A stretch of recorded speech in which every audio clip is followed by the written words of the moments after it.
Hello everyone. So today I am going to be talking about a word that came to me in, it was either in meditation or it was the first thing when I woke up one day. And I just instantly was like, yep, totally using that, totally going to talk about that. So it's the word SHULA, which is SHULA. Okay, so it's a word that you've probably never heard before. It's probably a made-up word. It's, well, what is that called? An acronym, is it? When you use the first letters? I'm not sure. Yeah, so what I'm going to be talking about today is the each letter of the word SHULA and what it means and how it can help you to connect with other people, whether that be friends, partners, family members, strangers even, anyone really, how to have better connections with these people, okay, using this word. So the first letter in SHULA is S, and that is for seeing, okay, to see or seeing. So when we talk about really seeing someone, it's truly seeing them for who they really are. Now, I believe that everyone is good at their core, okay? I don't believe that we are born sinners. I don't believe that we are born, nasty people or, with all of the negative traits and behaviours. Okay, I believe that they are conditioned. I believe that they come from societal expectations and, the way that we're brought up, the way that we see the world, and the things that we just, we seep in from other people. Okay. I have written some notes, so I'm going to keep looking down, just be completely transparent with you there. So our experiences shape us, our conditions that we are brought up in shape us and who we are. They inform the way that we respond to situations, to other people, okay? Trauma can have a huge effect on us and the way that we respond to others. So if you can really see the person sort of underneath all of that, if you can spend some time just really thinking about, it can help you to think about who you really are deep down. So if someone judges you for something, if someone assumes that you are a certain type of person from the way that you respond or behave, there's a part of you that completely understands that that is not really you, that you are responding out of a trigger, out of a traumatic response, or sometimes we're not conscious of it, but there is a part of you that knows, actually, this isn't me, like I'm not being myself here. Someone said to me years ago, you're really ungrateful, and I was like, no, I'm really not. Like, I knew that wasn't me, but in that moment I may have been or seemed ungrateful with what I said or what I did, but it was probably at a time when I was really low, when things were going on for me, or, they'd said something that triggered me. And so those responses are not coming from our true selves. So when you're actually sitting with someone, you're communicating with someone, and if they're showing you something that you don't really like, just try to step back and try to really see or, experience what's underneath all of that and try and see them for who they really are. And it can bring you closer to them. It can make you feel more open-hearted towards them. Okay, so next up we have H. Now H is for hearing, to hear or hearing. Okay, so often when we listen to people, we listen to respond. We want to say something, like we want to interrupt with our view or our opinion, or to try and fix them, to heal them, to change them, to give them advice, or even just to kind of say our experience and say, oh, yes, I've experienced that as well. And a lot of people can, and I do this myself sometimes, and I used to do it a lot, but we try to, say, oh yeah, I've experienced that as well, because we think that's a form of empathy. And we feel like that will like kind of bring us closer to them or connect with them in some way. And yes, it can to a certain point, but sometimes it does the opposite. So sometimes that actually puts the focus back on you and it doesn't stay with that person and their experience.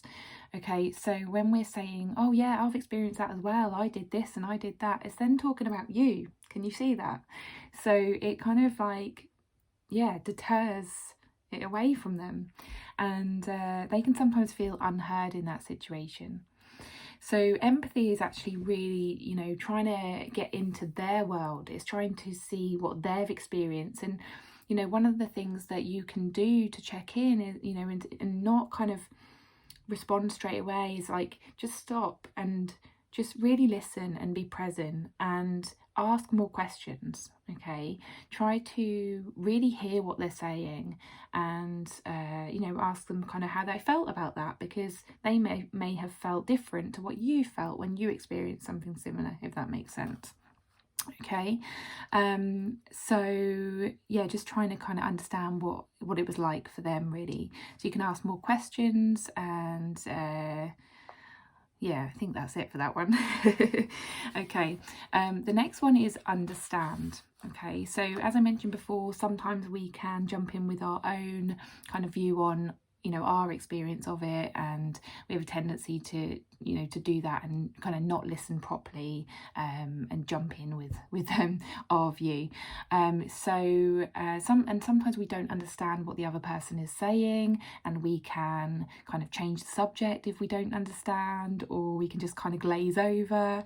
And if you've noticed that when you're with someone, if you're talking to someone and they do that, how does it make you feel? When they change the subject, or when they glaze over and they don't look like they're listening, how does that make you feel? So really pay attention to when you do that yourself, because I know that everybody does that. Not everybody has the same interests.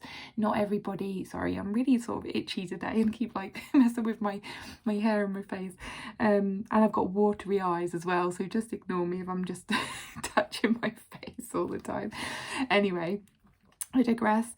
So have a think about it. Like, we all do that, okay? We all have those moments where we glaze over, we don't really understand the other person, because everybody has their own experience and has their own view on the world and interests and all this sort of thing. So when we don't understand, it's to actually get closer to someone if you want to. Obviously, if you don't want to spend time with the person, then probably don't,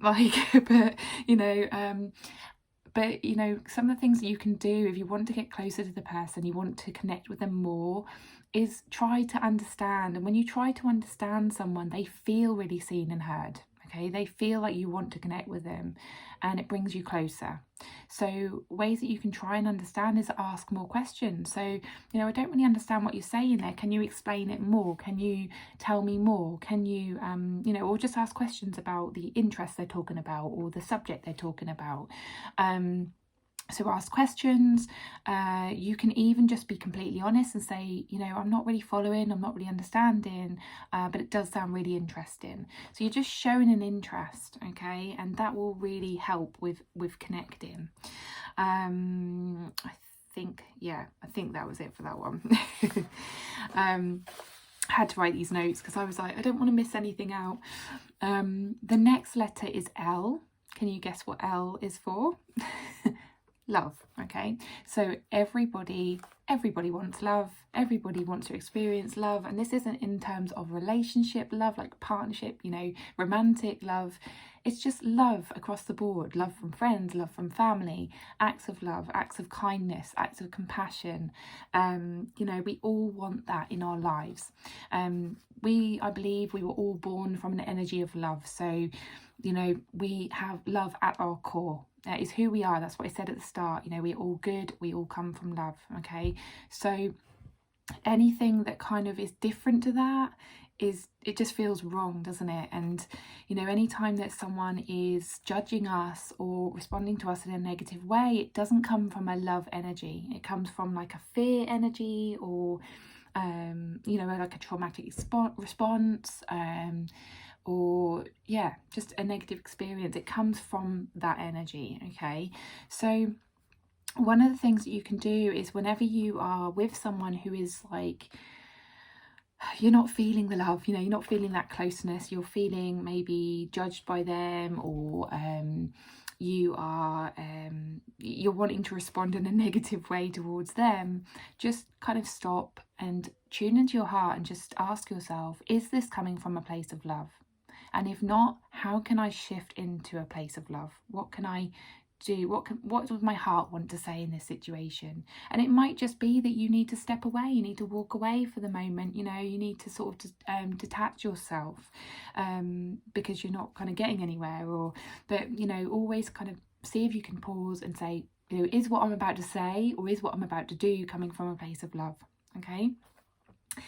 And then next up, so lastly, the last letter is A, which is acceptance. Now, acceptance is ginormous, absolutely huge in the personal development world, in spiritual world, you know, personal growth, healing, all of that. Acceptance is key. Okay. Whenever we are not in acceptance, we are trying to control the situation. We are trying to change something about somebody else, and that's not coming from a place of love. That's not any of those things before.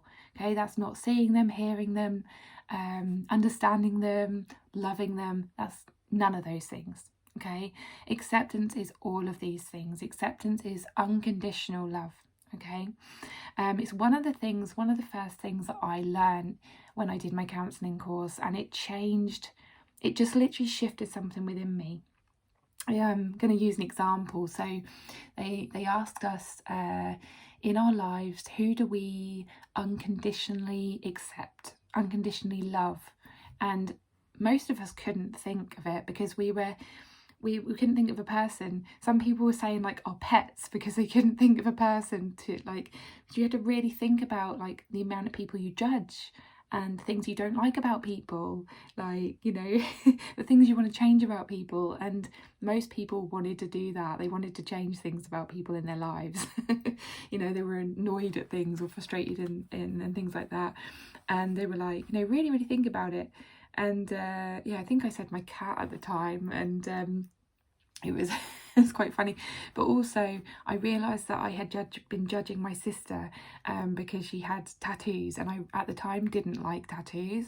I just you know, made an opinion of her because of her tattoos, and I didn't like them. Anyway, I had, in that moment of realisation of judging my sister, something snapped, something shifted, and it opened up something within me, and I was like, oh my god, I am not like fully accepting her for who she is and what her interests are, and you know, how she expresses herself. And yeah, it changed everything. And now I've got tattoos, so she always mentions that. She's like, I remember when you didn't like them. And anyway, so acceptance is everything. And you know, it's about non-judgment, it's about non-control, it's about not wanting to change someone, it's about letting go as well, because often, you know, when we are getting stressed about something, it's because we're trying to control a situation or a person, or you know, something in our lives. And if we just kind of stop and just let go of that control and just accept that it is the way it is and what's happening is happening, we actually feel more at peace within ourselves. Now, try it. Just try it, because it is huge. If someone's really annoying you, frustrating you, and you're not getting anywhere with it, just let go and just accept that they are the way they are. Sometimes it's really hard to do that, but you will notice that when you start to actually accept someone for who they truly are, and the fact that, you know, that is the way they express themselves, that's the way they behave because of certain things in their past maybe, they will naturally shift because they feel loved by you. They feel seen, heard, loved, understood, accepted. They feel all of that from you, and things will change naturally. It's an energetic thing. It's a phenomenon. Oh, actually said that word without messing it up. Okay, so one of the things the main thing I want to talk to you about SHULA, so it's quite an easy word to remember if you if you want to use it yourself, is that all of these things need to be done to yourself first. Okay, so in order for you to naturally do these things, to naturally be a good listener, to naturally see things and be empathic and understand someone and accept someone, you need to do that for yourself first. Okay, so give it a little try. Just really pay attention to, you know, moments where you are like judging yourself. Okay, so you're not accepting yourself, you're not loving yourself. If you're ignoring things like if you're doing things for other people and ignoring what you want to do, you're not hearing yourself, you're not listening to yourself. You know, if generally when we get frustrated when other people aren't understanding us, it's because we're not making it clear, because we're not understanding ourselves. So ways to understand yourself is just you know, more self-reflection, more just more seeing yourself, hearing yourself, all of those things I mentioned before. So you have to start doing these things first for yourself to be able to be a natural person to do all these other things, okay? And I've experienced this all myself. As soon as I started listening to myself, I was actually so much better listener to other people. So maybe just try one of them. Maybe do one of them a week. I don't know, maybe just start off with one of them and see how you get on. How can I accept myself more? How can I love myself more? How can I understand myself more? How can I hear myself more? And how can I see myself more and who I really am? Okay, so I hope that helps. I'm losing my voice, so it's time to go. I hope that helps, and it was a bit of a longer video this time, but yeah, let me know your thoughts on this and how you get on if you do try some of these things, and yeah, I'll see you on the next video. Bye.